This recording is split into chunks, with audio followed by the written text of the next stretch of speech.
Hey everyone, Penem here again, and today we are going to be opening and reviewing the newest starter deck, CODEBREAKER. So this is brand new. It came out this Thursday, so hopefully the video will be online on Thursday, otherwise you'll be seeing it one day late.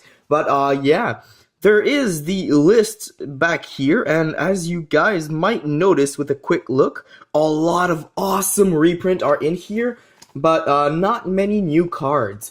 So we'll review it as we open it in order to save some time. But yeah, I hope you guys will enjoy this because it is going to be a pretty interesting deck.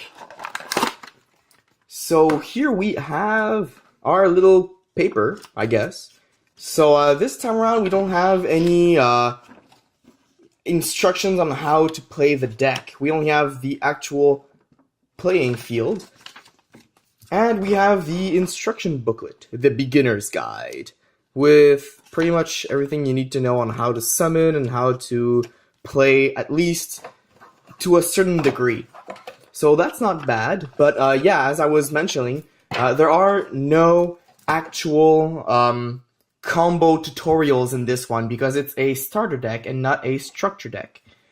That's the little nuance there is this time around.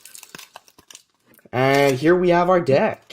So yeah, quick mention, we're only opening and reviewing the deck this time, but in the next video, which should be uploaded in the next 48 hours after this one, we will be having a deck profile, a very budget-friendly deck profile we have over here, made out of 2 of those starter decks, not 3. You don't need 3 for this to work.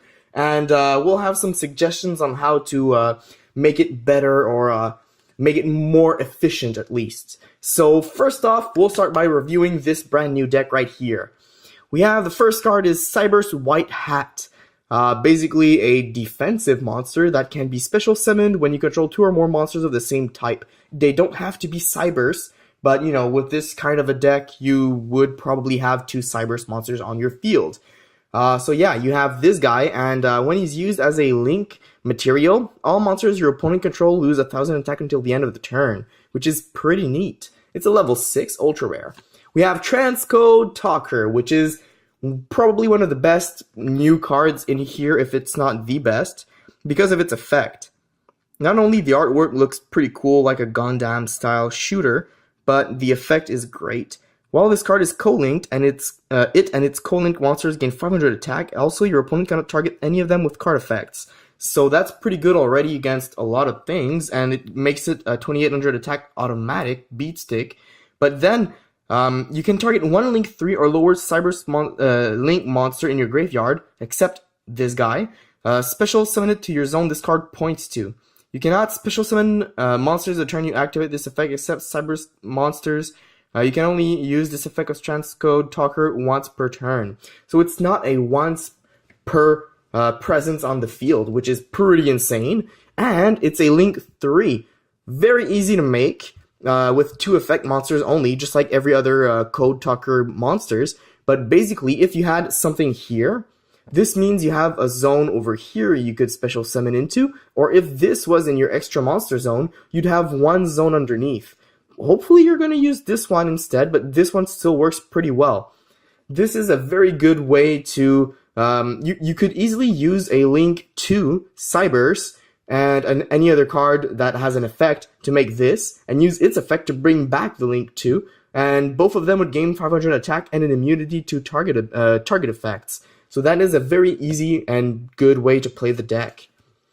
We have Widget Kid, which is honestly a very good card in here. Not great stats, but the effect is great for the deck. If this card is normal or special summoned, you can special summon 1 cyberse monster from your hand in defense position.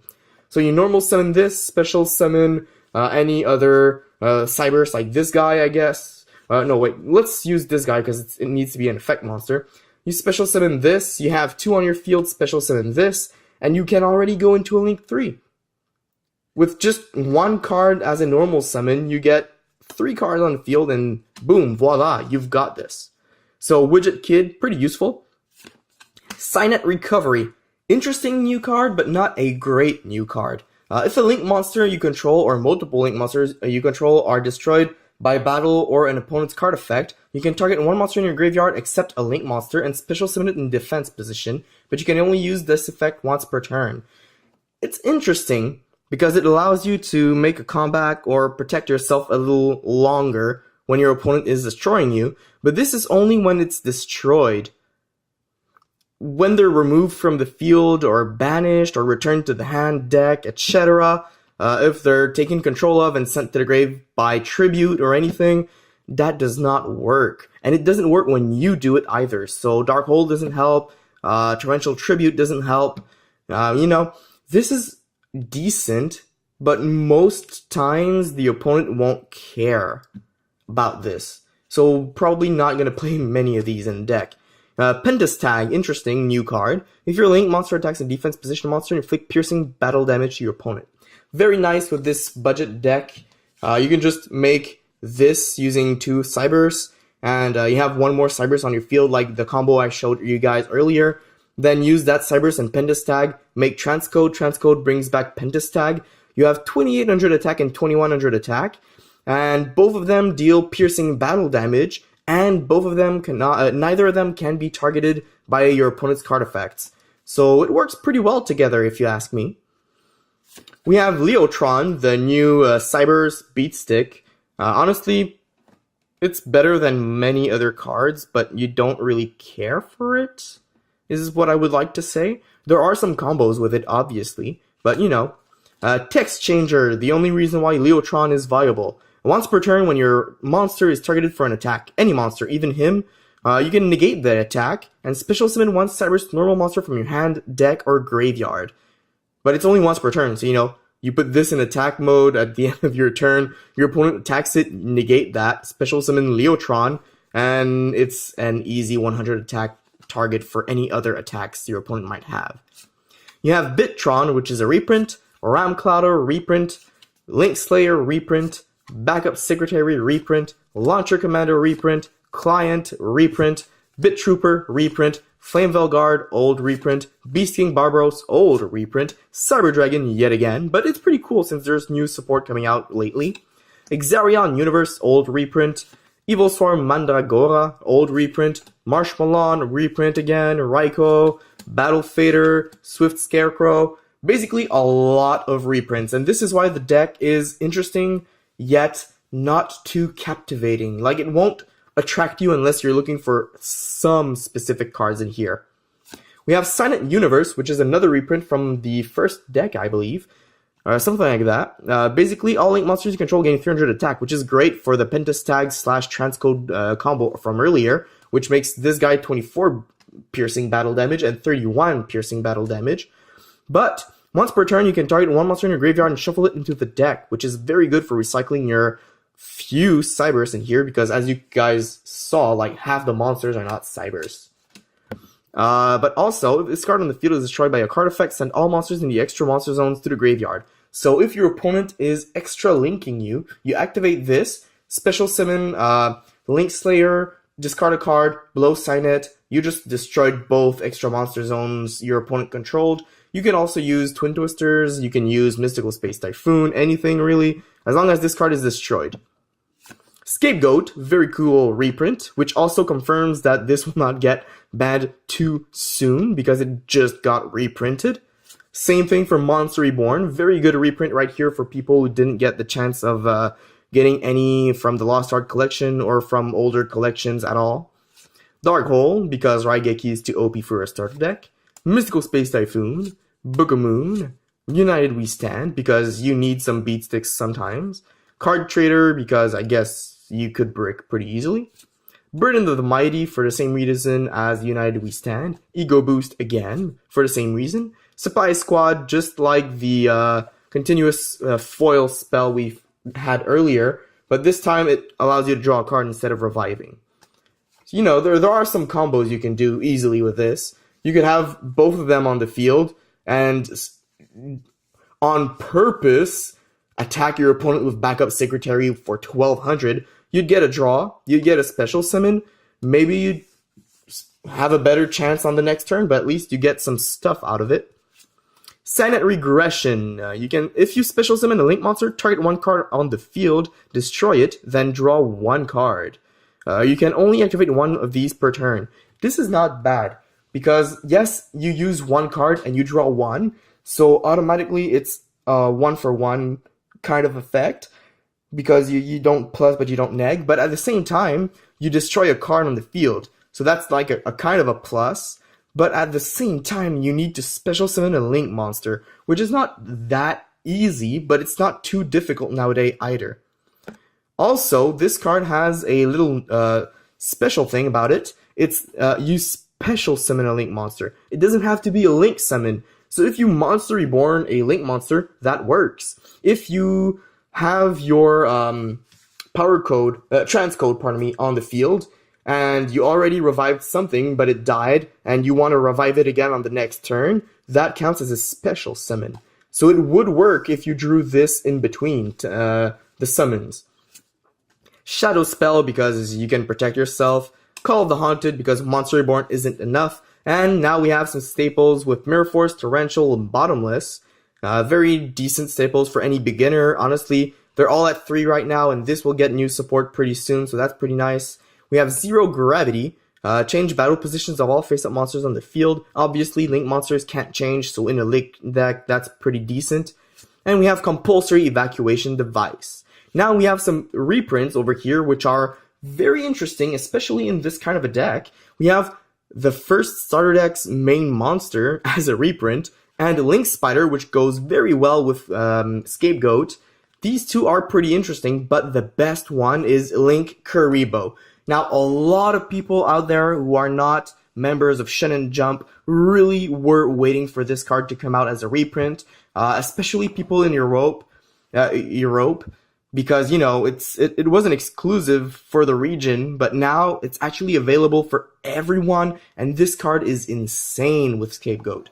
Now, the sad thing is, when you realize that Scapegoat summons 4 beast-type monsters, really, all of these Link monsters given to you in the deck, only these 2 can be summoned. And really, when you summon these 2, you can go into Pentas Tag, but that, like, that's not good enough. Like, it obviously isn't good enough. You would need some other cards to make it better, so obviously you're gonna end up buying a second deck to get 2 more, 1 more of each, and then you could probably go into Pentas Tag, use another token to make, like, let's say you end up with, where's my Pentas Tag? Why must I lose the Pentas Tag? There we go. So, like, you make Linkuriboh, you make Link Spider, use both of them to make Pentas Tag, use another of the tokens to make Link Spider, then you use all of these to make Transcode, and then, well, you could revive your Pentas Tag. So from 1 Scapegoat, if you had 2 decks, you could make these 2 on the board and still have 1 random token. The sad thing is, you don't have any other zones your monsters point to, so that other token, you can't make a Linkuriboh out of it.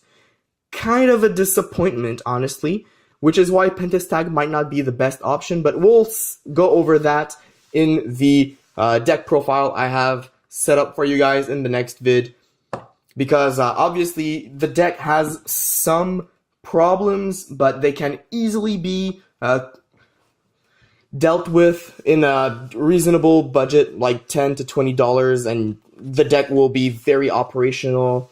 But yeah, for the moment, guys, this was a quick review of the deck. A lot of reprints, some very interesting reprints, and some pretty decent new cards. Though they're not numerous, they are still there. So yeah. Also, a quick mention, guys. I will be celebrating the 250 milestone, subscriber milestone on this channel pretty soon. We're nearing it, but we're not quite there yet. So, I want to mention that the video, there will be some hints on what we will be opening on the Facebook of this channel, but we will also be doing a very cool giveaway with our first time ever sealed product giveaway, and we will also be giving away some cards in the giveaway, obviously. And one of those cards will be, where is it? Linkuriboh. We'll be giving away a Linkuriboh in that video. So this Linkuriboh is put aside for you guys when the 250 milestone will be reached. So yeah, I hope you guys will keep on supporting the channel until then and even afterwards, because we never actually stop enjoying a hobby until the very end, and I don't see that end anytime soon. I don't see it coming, and I hope it won't come.